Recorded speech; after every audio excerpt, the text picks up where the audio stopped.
This is the Leadership in Insurance podcast, brought to you by FinPro Search Partners. Insurance companies are businesses and they need to look for the long term and be sustainable. We went from 0 to 1 and now it's going from 1 to 100. Insurance as a concept, as a kind of service, is brilliant. The execution is what we're looking at now. I think the companies that are going to succeed are the ones that are going to understand and master the art of intent. When we talk about innovation, we lean too heavily to think about technology, and we don't think about creating a culture of innovation. I think innovation is essentially continuous improvement of existing processes and platforms and product. Right? It's got to be easy. It's got to be seamless.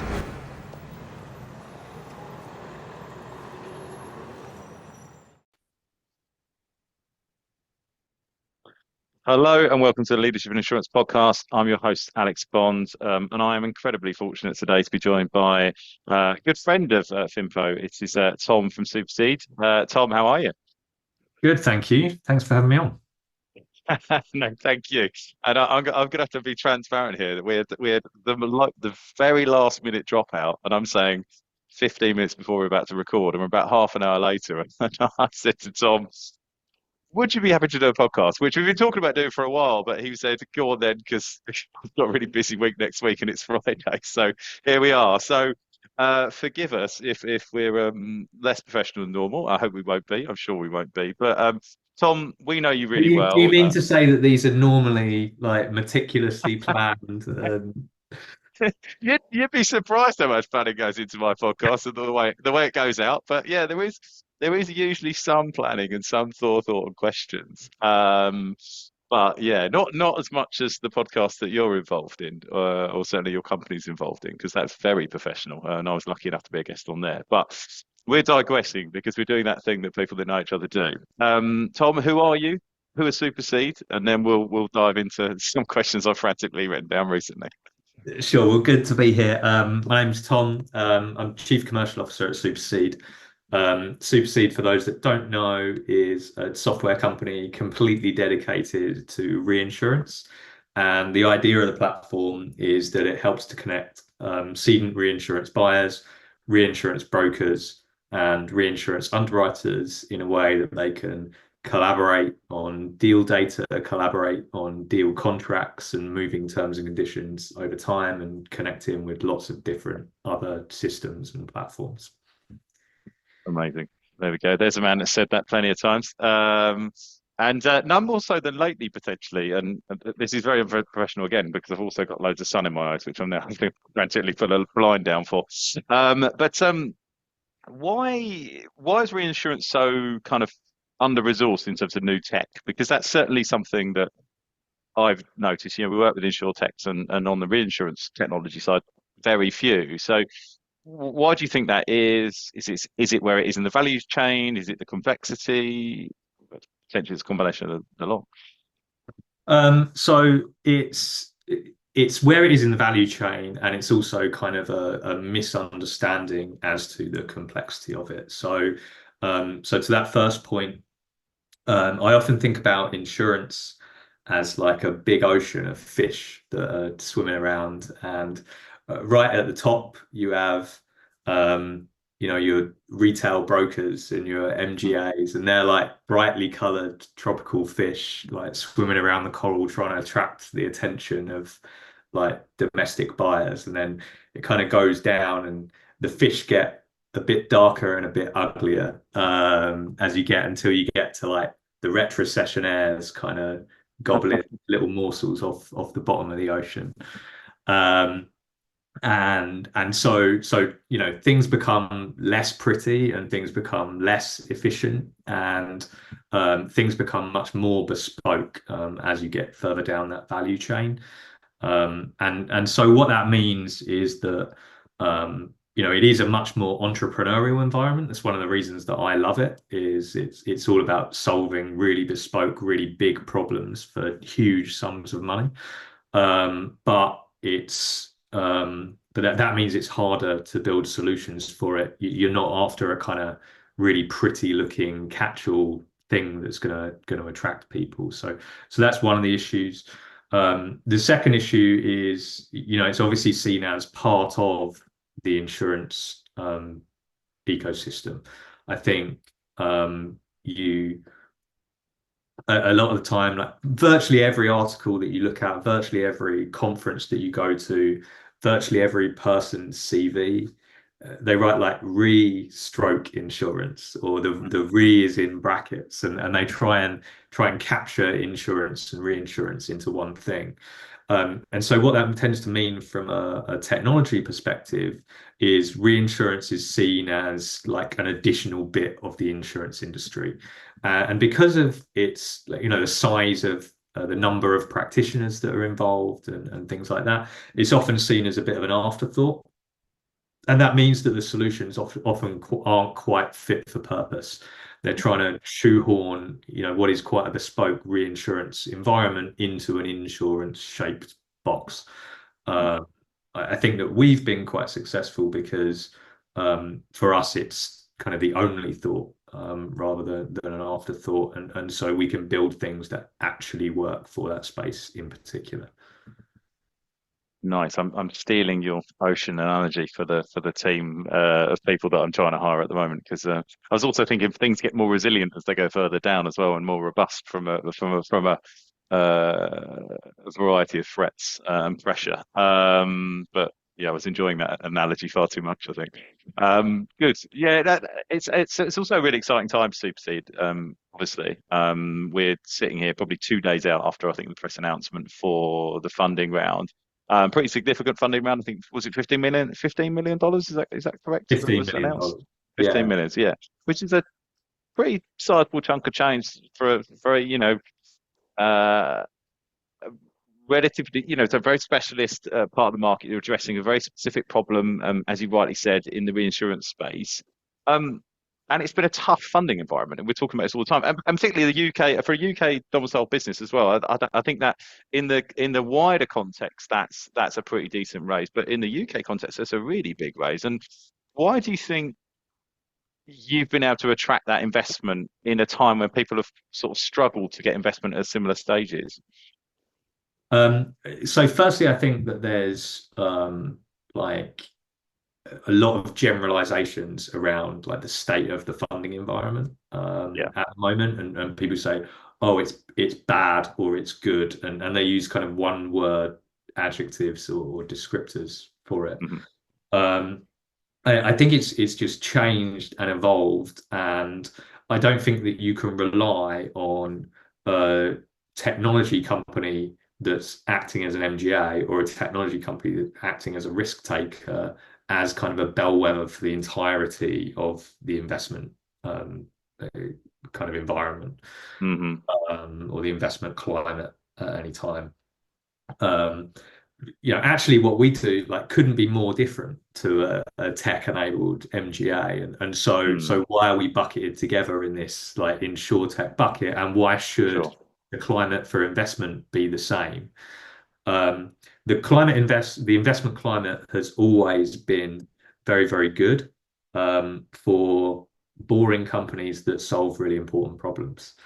I don't think there is like a good time or a bad time. If your company builds technology which is boring enough that it just works and solves a really important business problem that's been around for a long time, and without you probably will continue to be around for a long time, I think that that's attractive. And provided the fundamentals of the business are good, and provided your competitive environment is good, and provided you're raising at the right time, which means you're kind of reducing that competitive pressure rather than increasing it, then I don't think you have to time the market quite as much.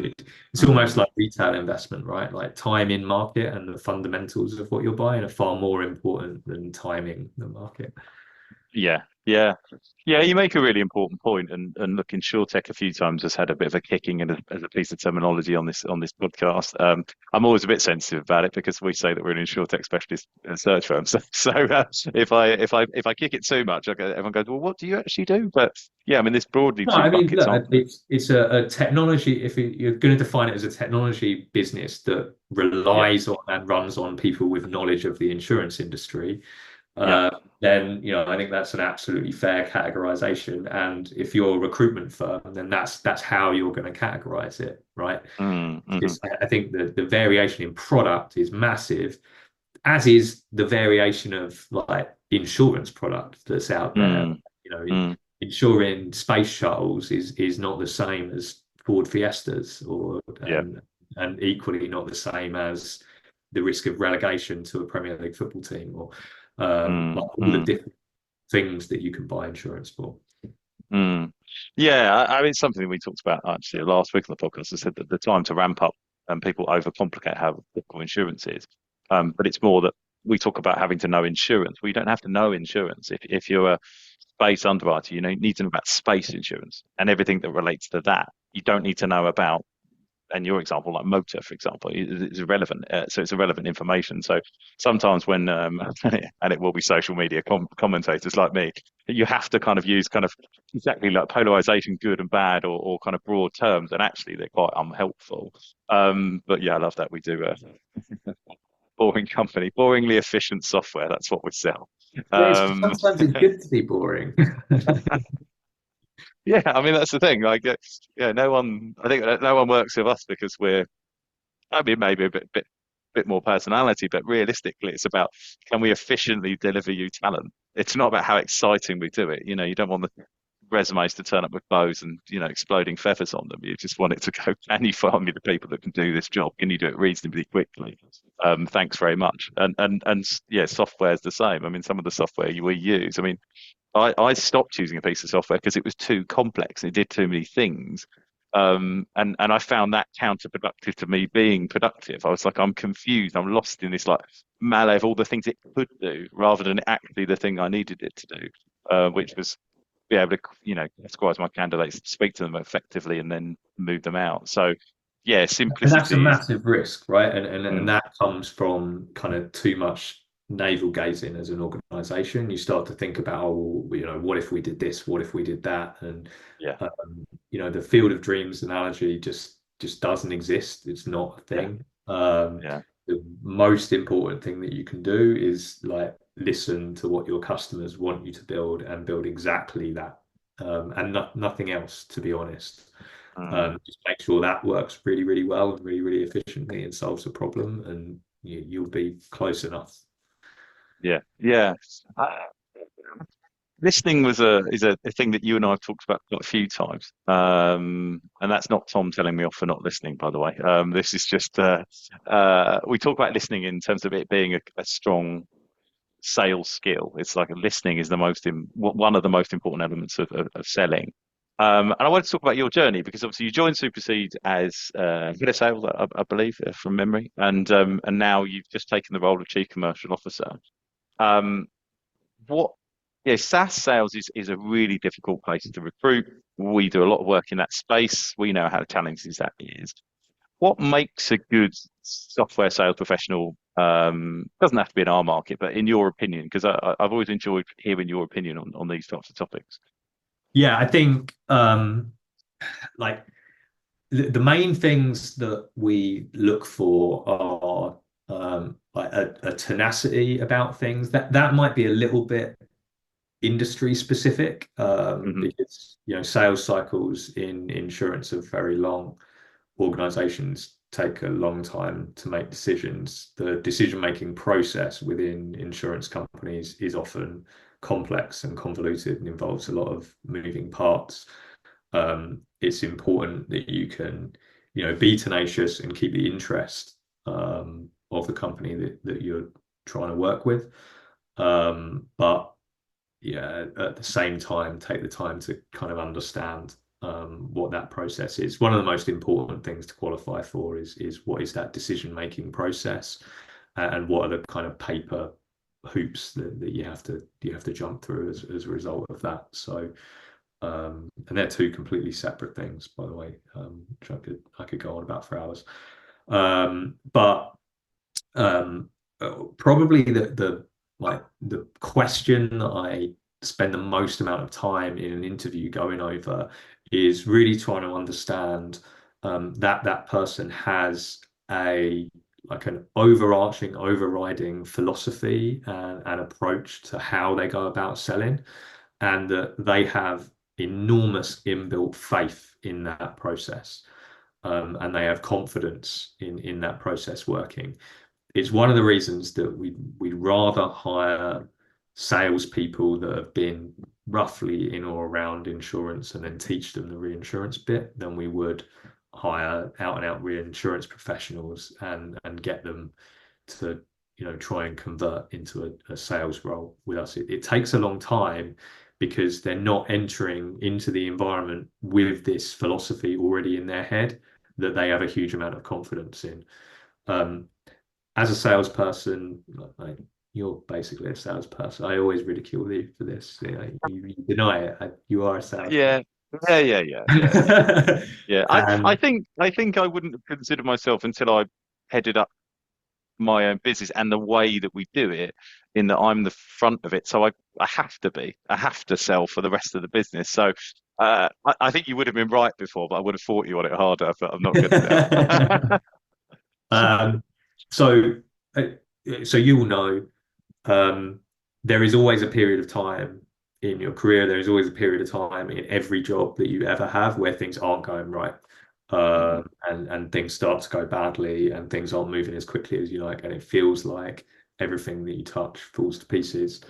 And salespeople that have a kind of a mantra and a process and a philosophy that they stand by and that they have trust in will keep cracking away, and will get through that bad period, and they will trust in their own abilities. They will trust in a process that is tried and tested. They will trust in really fundamental basic things like listening to their ideal customer profile, evaluating whether their ideal customer profile is still valid and any changes that have happened in that, making sure that they understand what processes are involved, making sure they're analyzing why deals are being lost or why deals are being held up, and understanding which parts of that they have control over and which parts they frankly don't. The danger with having someone who's kind of a conversion from an industry person into a salesperson is that when things start to go badly, they'll begin to panic. And panic involves like a massive shift in strategy, without that being planned or without that being thought out or without that being evidence driven. And it's usually because they've started to feel really uncomfortable on this philosophy that they've been brought down. And so they immediately try and move somewhere where they feel comfortable. And what that often means is if that person's early career was in MGAs, for example, and MGAs are not your ICP as a business, they'll start contacting MGAs all of a sudden, and they'll start panicking, and they'll be like, any deal is a good deal, and they'll spread themselves too thin. They won't be concentrated on their ideal customer. They won't be, and that's like, at that point, that salesperson starts to become useless to you, because you start to lose confidence that they're able to recover the situation. They're actually making it worse rather than better because of the panic. That's a really interesting point. I mean, I think about it in our space, and as you rightly pointed out, there's a lot of selling that we have to do. One of the things that and we don't really work like this anymore because we're retained search business, as you know, and we work project to project. So there's the selling, but then there's the doing, and there's slightly less pressure on the continual like volume stuff that I used to be involved with. But I remember we had this period of time when I was at Eames Consulting, and it's a very different business now. So it's not me slagging off Eames; it's the best job I ever had, but I wanted to work for myself.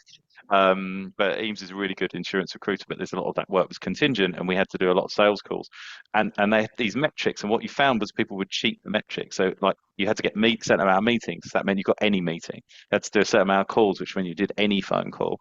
So you would fall into this, oh, I know Tom, so I'll just call Tom, even though I spoke to Tom 2 weeks ago and I know he's not hiring. So I'll speak to him anyway, and we'll get a meeting, and then you kind of fill your diary, and that's probably the recruitment equivalent of. What metrics do you focus on? So when it's not going well for that person, what are you looking at to say, yeah, I think they're going to make it, outside of just behavior? Are there metrics, or I suppose, what are the important metrics for you? There's only one metric that matters, and that's revenue. Yeah. People need to deliver it, and Yeah. that's ultimately what they'll be judged on. Yeah. Like it or loathe it. Um, we are not in an environment today, you know, if you think about how people used to buy mobile phones, right? They used to go down their high street and there'd be car phone warehouse, there'd be the link, I'm showing my age now, phones for you, and stuff like that. And you'd wander into the shop and there'd be a bunch of salespeople there and you'd have a chat with them and you'd understand like what the deals were, what the tariffs were, what the networks were. And kind of make a decision based off that, start to formulate. You'd probably need 3 or 4 visits to the shop before you made a final decision, and then you bring your paperwork in, sign a contract, etc., etc.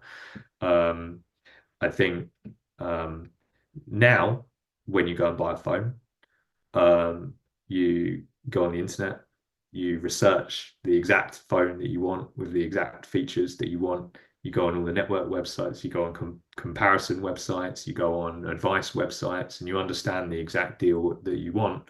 And often you buy it there and then online, sign up online. You may go into a shop because you want it to be in your hand a day quicker or whatever. But you go into that shop knowing exactly what you want. And that's the way the world's going for everything. That's how people will always behave. And so even when big companies are buying software, they don't come to different companies and do research with salespeople anymore. They do research online, they download content, they ask their peer group what's interested, they visit conferences. They do a lot of research themselves. So by the time a prospect engages with a salesperson, they're already well down the buying journey. Already done a bunch of that research. And so we as a sales organization cannot treat the world like we're still living in the mobile phone shop waiting for someone to come in and ask us some questions. And it's that environment that developed it's a numbers game kind of the attitude that comes off. Like you watch films like Boiler Room or Wolf of Wall Street or like any of these like higher pressure sales films. And that's all about, if you make a certain number of calls, a certain percentage of those are going to convert into meetings, a certain percentage of those are going to convert into demos, a certain percentage of those are going to convert into proof of concepts, a certain percentage of those are going to convert into new business. And you just need to make sure the input number is as high as possible, and it will work itself out. We don't live in that world anymore. And anybody that tries to behave like that is finding that they're massively unsuccessful because they're not able to qualify properly for buying intent when it's so obvious that if someone is getting in contact with you, that buying intent is already there. So you don't need to qualify for it. You can shorten a sales process so that it matches what is now a shortened buying process. And honestly, you can get deals in the door faster. We've seen the performance is better from reps or salespeople that are taking a far more modern approach and understanding that people buying things, even insurance companies that are buying things that are traditionally old-fashioned, are acting in a more modern way. What does that mean for the modern sales professional then in terms of kind of skill set? So they're not kind of not having to hit the numbers and pound the numbers as much. Do they need different skills, or they just need different knowledge, or what's different about them now? They need different skills. They need to form a real partnership. So strong consultative sellers will always do well. I've always had a lot of respect for people that have sold professional services in the past. That's hard because it's like professional services is completely intangible. You're selling fresh air all the time, and that's very, very difficult to do. That requires a really consultative approach. That requires a lot of understanding about customers. That requires a lot of industry knowledge, that kind of thing. So that those kind of knowledge-based sellers are gonna come to the fore. They're going to be more successful. The qualification process is like so much more important now, and that's why we're seeing like new qualification methodologies come to the fore.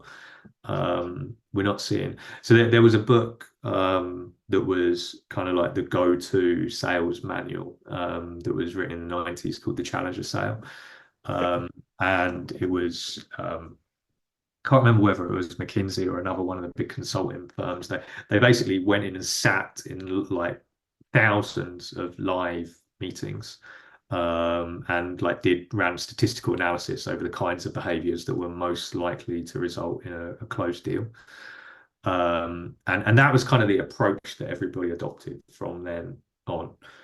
And then the pandemic hit, and all of a sudden, like face-to-face meetings didn't exist anymore, and everything was done online and via Zoom and stuff like that.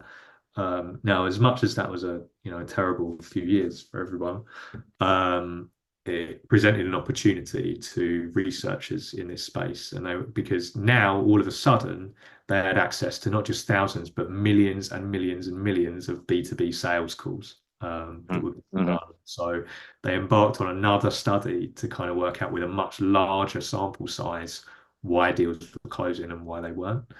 And the results were published in a book called The Jolt Effect, which is one of the best sales books ever written. And basically what they boil it down to is that most people, when they initially start to sell something, what you're selling is the advantages of what you have over the status quo, over what that person is doing at the moment to solve the same problem or to tackle the same issue. And so the reason for their initial engagement is like a fear of missing out. There's something better over there.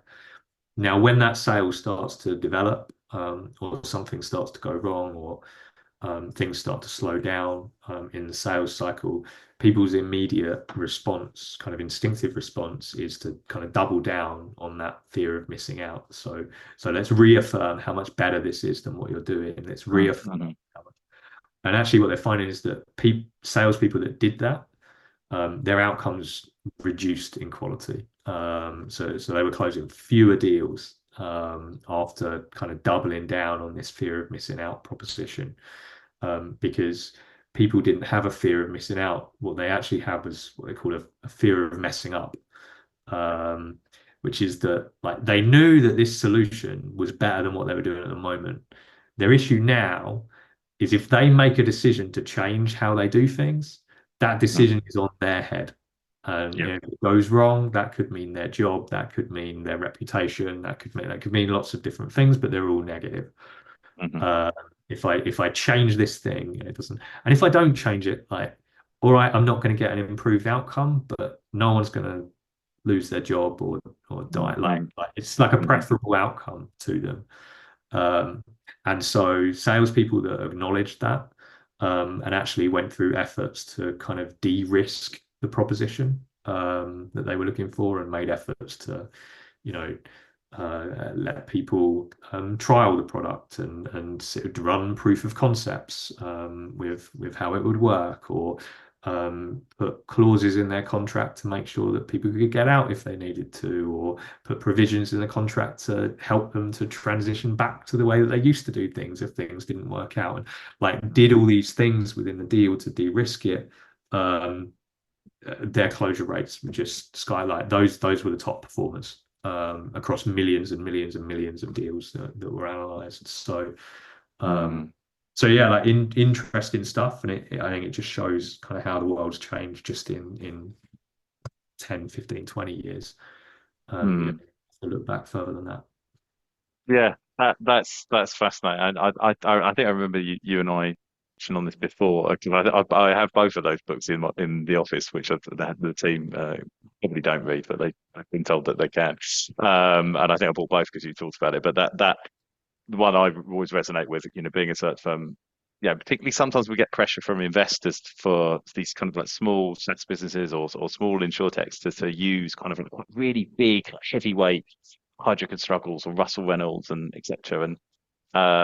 And it's because they've gone, well, we've used these so many times, but it's probably the wrong tool. And sometimes they'll come in themselves and go, we're not the right for a 10, 15 person startup. Like that's just not what we do. We do CEOs of kind of like global organizations, and but it's just the fear of messing up. It's like, well, no one's ever been fired for hiring Russell Reynolds, right? They're the brand in the executive search space. So yeah, that fear of messing up is really interesting. I'm conscious of time, so for about five more minutes probably. But I wanted to talk to you about your, you know, kind of bleeding in from sales and bringing people on that journey. You know, now you've got this chief commercial officer title. So my understanding is the whole go-to-market piece is under you. So you've got sales, customer success, and marketing. And I think there's a misunderstanding sometimes about where they come into the mix. I mean, we talk about people like customer success. Does it sell? Does it upsell? Or does it kind of just maintain status quo and on board? You know, marketing, how much does marketing interact with, you know, sales? And look, I know that's a huge topic, so probably more boil it down to kind of how it works from your perspective at Supercede. And then I want to talk about podcasting briefly at the end. Yeah, so for us, I've actually had it fed back at some point, maybe after a few beers, but I've had it back. The kind of the reason that they wanted me to come and work here and work there was because I was the only person that they spoke to that didn't just, well, how do we sell more? We'll hire more salespeople. And that was like as far from my response as it could be. And I came in quite shortly after we raised our seed round. And so, you know, we were involved in discussions around, you know, how we were going to invest that and what bets we were going to put on. And like the first immediate question is, well, how many salespeople do you want? And the answer to that was none. Actually, I want a marketing person and I want a client success person. Partly because I'm massively overconfident and backed myself to do most of the selling. But also because I don't think you can underestimate the power that those departments can bring in, especially in this modern world that we live in with the types of buyers that we have. If you're not doing marketing right, then you have no way of determining when a potential client is ready to buy from you, when they have any intention of coming and buying from you. People go off and they educate themselves. They don't fill in, like, when was the last time you filled in a contact us form on somebody's website? Like, it doesn't happen very often at all. And if it does, that person is already so researched up that they're ready to engage with a salesperson. And it's because you know what's going to happen. The moment I fill that form in, I'm going to get a telephone call and it's going to be a salesperson on the other end. And if you're not ready to buy right now, like, you don't want to have that conversation. So you kind of completely lead that research. And we needed to be able to control that research. We needed to be able to light 1,000 fires is kind of the expression that I use. All over the world, everywhere, work out. We're in insurance, so regulated industry. We don't need to do lead generation. We know who our leads are. They're all insurance companies. They have to register with their government that they want to be an insurance company. So like, there are lists. We know who the insurance companies are. All we need to do is go like fires under each of them and then monitor those fires for when they're ready. So that's super, super important, first bit. Second bit for us is insurance is they self-regulate their suppliers because they talk to one another so often. When I first got into the industry, I used to hate this fact. I used to think that it was corrupt and wrong and it shouldn't happen. And basically all insurance companies do is just hire their mates to do their stuff, and it's cronyism, and it doesn't generate the best results. I've since changed my tune on it a little bit. But that's because it's actually an incredibly effective method of self-regulation. Because if you do a bad job for an insurance company, you won't just not work for that insurance company anymore. You won't work for any of their friends. Like, potentially you're not going to work in the industry anymore. And so the pressure to maintain people having good experiences is immense.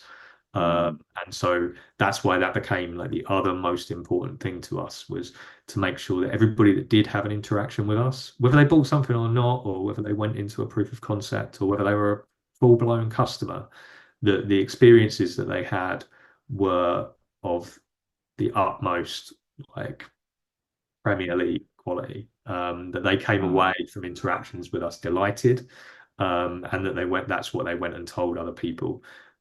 We know long term, like, around about 85% of our business is going to come from referrals of some description. And so the client success function in that is a superpower. And they are, do they have retained revenue targets? Yes, absolutely. But they're kind of raison d'etre. The reason that they're there is to delight people and give them, like, excellent experiences that they're going to remember. And that's kind of all they're pointed at. And that is the other thing that will drive sales for us in the medium and long term. So that was why we focused on setting that structure up, and then upskilling those three functions and expanding those three functions as we started to see success from them. Amazing. I was going to go to the podcast, but I'm not going to. I'm just going to recommend that. It was part of it, right? So we Yeah. have a podcast called the Reinsurance Podcast. Yeah. A little plug there. Yeah. Surprisingly, when we started it 3 years ago, the name wasn't taken. We couldn't believe it either. It's now number one business podcast in Bermuda, which is the most niche That's brilliant. you will That's ever brilliant. hear. But it was, again, like, it was a replication of this model. All we wanted to do was be efficient about content creation and marketing. That was it. So we started a podcast. We thought we could start a podcast, we film it. We've got video content there. We've got white paper content there. We've got clips. We've got audio clips. We've got stuff that we can use to build infographics. Like, we don't need any more content generation. We just wanted to be efficient. And then we got blown away by how popular it became. So that was not what we expected. But we're obviously it is a good podcast. I would say that I've been on it. It was a pleasure to be on it and be grilled about hiring in the space. And I think people undervalue or under index how much people like to talk about what they do, and it's nice to hear about different people's different thoughts on what you do as well. So yeah, it's one of those kind of, like, and I talk about this all the time. I'm such a advocate. I started mine as a bit of a novelty in lockdown, and now it's one of the favorite parts of my job, and the doors it's opened, and the conversations we have. And I think it's that thing as well of feeling part of an industry. And I think particularly if you're selling into, so if you're a software business selling into a space, you actually give something back to that space. And I don't mean that in sort of a purely charitable context. Of course, there's a kind of financial kind of benefit from that, but it's you're trying to be part of that community in a way that it doesn't cost anyone anything to be on it. You're building that kind of network, and there's this goodwill that comes with that. And so they're brilliant tools from a marketing perspective. Tom, you've rescued me. Thank you so much. But I've really enjoyed this conversation. We've been talking about doing this for a long time, so it's just a pleasant surprise that we managed to do it last thing on Friday. Got round to it when two other people had let you down. Yeah. And not because you're third choice. You would have been ahead of both of them, but we just never get round to it. We're always doing something else. But thank you very much. I really appreciate your time, and thanks for being a guest on the podcast. No, thank you. Good to chat.